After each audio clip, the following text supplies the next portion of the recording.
What is up, everybody? This is Micah with Tone Nerds, coming to you today from the Dallas International Guitar Festival, Dallas, Texas, the world's oldest and largest guitar show. And I am very excited today to have a special guest on the program. This is my friend, Alex Lee Warner. How you doing, man? I'm doing good. Excellent. All right. Well, Alex is made a long trip from Pennsylvania to Texas, and it's kind of a big deal for you this weekend. So what's going on, man? What are you here for? I'm here for the 10 under 20 competition.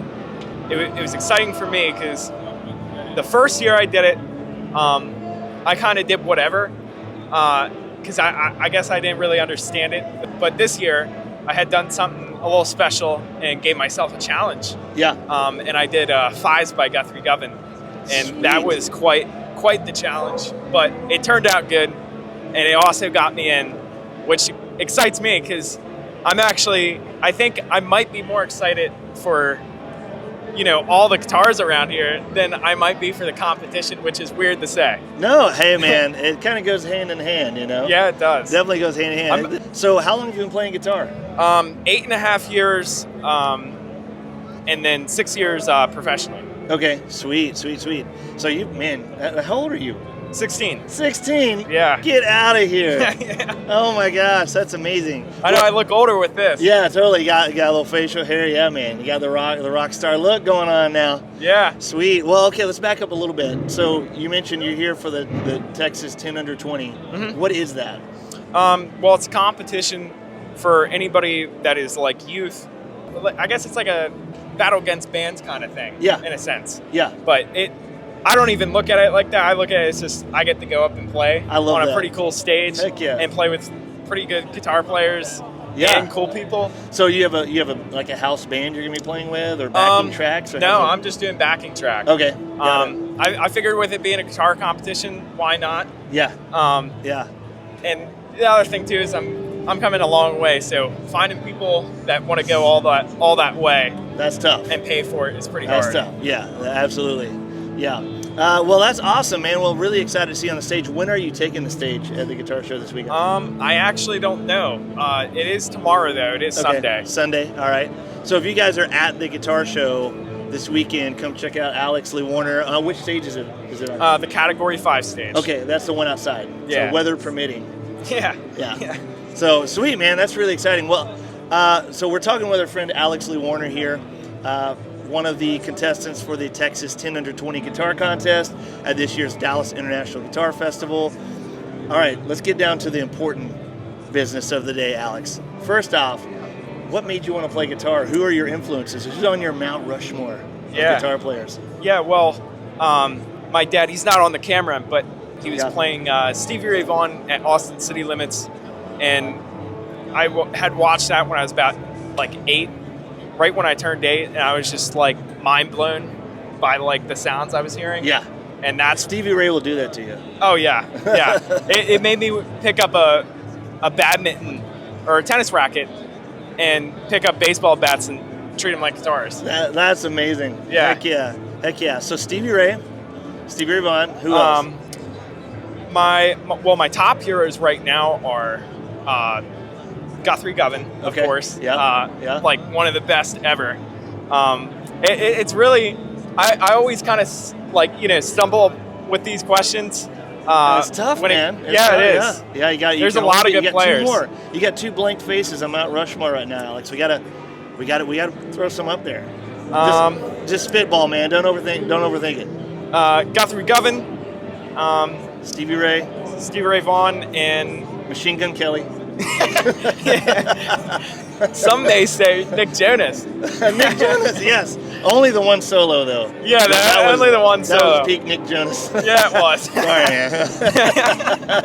But jokes aside, I think it would either have to be a tie between Steve Vai and solid Trey Alexander. I don't know Trey Alexander. Trey Alexander is he's actually a mentor, but he won the 2006 Guitar Hero competition for the nice. Guitar Player Okay. Premier magazine. And I think he's one of the most underrated, some of the most underrated guitar players. He's just, I don't know. I walked into the guitar shop that he teaches at, and it was just absolutely phenomenal to hear him play. I mean, it was just like it's like a slightly dubbed down blues Guthrie Govan, balls to the wall. Like, he's absolutely incredible. Does he have like solo records out, or does he play with the band? Or he has some stuff out, but for the most part he does teach. Okay. So that's kind of like his thing. Yeah, that's awesome, man. I love that. I love that. Yeah. Well, sweet. All right, so that's your Mount Rushmore. We got Stevie Ray, we got Trey Alexander, we got Steve Vai, and who was the fourth one? Guthrie Govan. Guthrie Govan. How can I forget Guthrie Govan? Yeah, Guthrie Govan. So there you go, Mount Rushmore. Love it. All right.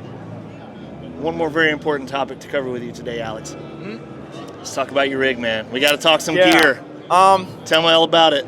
Yeah. So about that, so the guitar I use, I'm probably gonna get shunned from the guitar community because I don't play, big brands. Hey, that's your. Hey, look at that. There's your guitar. There. Let's see it. Twin Dix. Is that a whoa? Very nice. Okay. Let's go. What kind of wood is that on there? That's a beautiful grain. Yeah. So, this is a Twin Dix guitar. Okay. This is made by two guys up in Bucks County, PA. Okay. And they do all the custom guitar work. They do like strats and tellies and that kind of stuff. But it all of it's just wood, literally straight wood. Okay. It's got some coat to protect it a little bit. Yeah. But so let's talk about it. So this top is actually spalted maple, which is actually give everybody a good look at that. Yeah, there we go. So what about that top?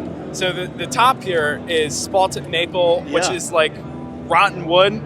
Really? Yeah, it's a pain to work with. Yeah. As I've heard from the guitar builders. But it turned out great. This back here, the body, is sycamore. Okay. I really just like that sound you get from sycamore. It's kind of like guttural. Okay. It's beefy too. I like it, dude. Yeah. The back plate is also so this is also not seen very often. Is the pick guard is zero coat wood. Okay. So you don't see too many wood. Not at all. Yeah. Any of that. Yeah. And the back plate to cover the springs is also zero coat and zero coat fingerboard, which in my opinion is the best rosewood. Yeah. Your fingers glide. Nice. It's super smooth. So how did you find out about these guys? This is a local builder? Yeah, it's a Twin local Dix. builder. All right, shout out to Twin Dix. Shout out. Yeah, man. Also, I did forget to mention the wood on this neck. Nobody ever seems to guess it, which is weird. So if you could guess it, I would be genuinely really surprised. I mean, I'm not a like wood expert. Wood expert, yeah. I would say. I mean, it looks kind of like the grain looks like maple a little bit. Yeah. But it's obviously much darker than maple. Oh yeah. So what is it? So also another oddball to throw at you. It's actually cherry. Really? Cherry, yeah. Okay. So very unusual wood. Yeah, for man. neck. Yeah, But yeah. I have found that playing cherry necks is probably the most underrated wood I've ever dealt with. Interesting. What do you like about it? Is it the feel of it? It's the feel and the smoothness, and it also has like a sound to it too. It's kind of hard to put your finger on it. Yeah, let me see it just everything is real smooth, and it's got a much different feeling on it than usual. Like the usual necks with maple. It's hard for me to tell. I'm left-handed, but yeah. But yeah, that's sick, man. Yeah. Love it, dude. Sweet. All right, so that's the guitar. Yeah. So obviously a very important component. Well, we didn't talk about pickups now. Let's talk about pickups. Oh yeah, I forgot about the pickups. Yeah. And I guess while I'm at it, it is a Winchester bridge, floating bridge. Sick. Okay. And then I have 3 of the humbucker Red Devils from Billy Gibbon. Okay. Which surprised me when I put these in because the sound is absolutely meaty. Nice. It is something else. Nice. To be reckoned with. Yeah. And are they tapped or anything like that? Any coil taps? Yeah, I do have a coil tap here with a mid boost. Okay. And that kind of just makes it thins it out, makes it sound like a single coil. Yeah. And it makes it real nice for, like harp tones and that kind of stuff. Great. All right. So guitar, tell us about Pedalboard. Yeah, so I have decided, I threw all of my principles out of the way, and I have went to digital. And Really? I actually play a Helix floor. And that was different. All right. That was a big difference. That is a big difference, yeah. So you feeling good about what modelers are using in the Helix? Yeah. So I have a couple of presets on there. I have about 3 that I like really dialed in. And my go-to put on it is so the amp is a Bedonk Line 6. Okay. With like the mid like about half, a little over half. The bass kind of low, a little under like the midpoint, and the treble like decently high. I think like 7.2 or something like that. Okay. And decently high presence. Yeah. And then on top of that, I have as a cab like a Greenback 25 for whenever I need to, if I don't like the cab sound, I'll just change to the cab on there. Because it just sounds great. And then for pedals, and I also do have a volume pedal on there too to do like swells without and whatnot. Yeah, totally. Yeah, it makes so much sense. Yeah. And so for effects, I have a Minotaur, which is the Centaur. Yep. And then I have an Ampeg liquefier. Okay. For some of the fancier stuff. And then trying to think here from memory. I have I think it's a 60s tremolo. Okay. Like an optical tremolo. Yeah, yeah. Cool. And then I also have a plate reverb on it with like some weird settings on it to get that like. Yeah, I love plate. That sound. Plate's a nice sound. Yeah. Yeah. And then I have like a simple delay. And then it's just like turned. Is that quarter? It's about that. It's just like it's like one slap. Just just to give it a little bit more beef and body. Yeah, that makes sense. Yeah, sweet man. Okay, so that's when you're not playing digital. Do you play amps at all? Yeah. What do you like to play? I like to play a lot of the hot rods. It's funny too because I had bought my first ever amp. Like real amp was a Hot Rod Deluxe limited edition, and that's been my baby since. Really? Okay, gotcha, man. I didn't have it. I had a Hot Rod at one point, a Deluxe. Yeah. And I just did not jive with it. I tried everything. I looked up like, how do you adjust bias on an amp? Maybe it's like a bias issue. Yeah. I replaced the speaker. I just could not jive with it, But that's just kind of the way it goes. Like people have. With any kind of gear, guitar or whatever. That's why there's Strat people and Les Paul people and Tele people. Like you just find that guitar that kind of talks the way you want it to talk. You know what I mean? Yeah. It's like that's the sound that's in your head, and you're able to get it out. Yeah. So Hot Rods never did that for me, but that's cool that you're able to dial it in. Probably save a lot of money. On gear chasing. It was only grand limited edition. It sounds great. It doesn't. And the weird part is it doesn't really sound like a hot rod. Yeah. It's got all the hot rod tricks to it, where, you go over a little over too, and you're getting the police at your house. Right. So it has all that, man. but the speakers is really what does it for me. Nice. It's just those speakers are something else. That's perfect, man. I'm sure your playing has a little bit of something to do with it. That probably a little bit. Yeah, we were actually. Just a fun side story. We were hanging out on Thursday as vendor day. Yeah. And so we were over at Jimmy Wallace's booth, and there's a guitar player over there. His name is Denny Hiosa. Oh, okay. He's a session guy, a studio guy in Nashville, and he's come to hang out this weekend. Super cool guy, number one. Just the best kind of people you want to hang out with. He's funny, but super talented. And so I heard him playing over there. I was like, man, what is he playing through? And I was like, I walk over there and I'm like checking out his rig. He's playing a Heritage ES 335, whatever their 335 kind of model is, and he's playing it through the Shaw amp. Oh, okay. Do you know about Shaw amps? I think I've seen their stuff online. Oh, did you? I've not heard of them until the show, but the amp that he had was an amp that Kevin Shaw built.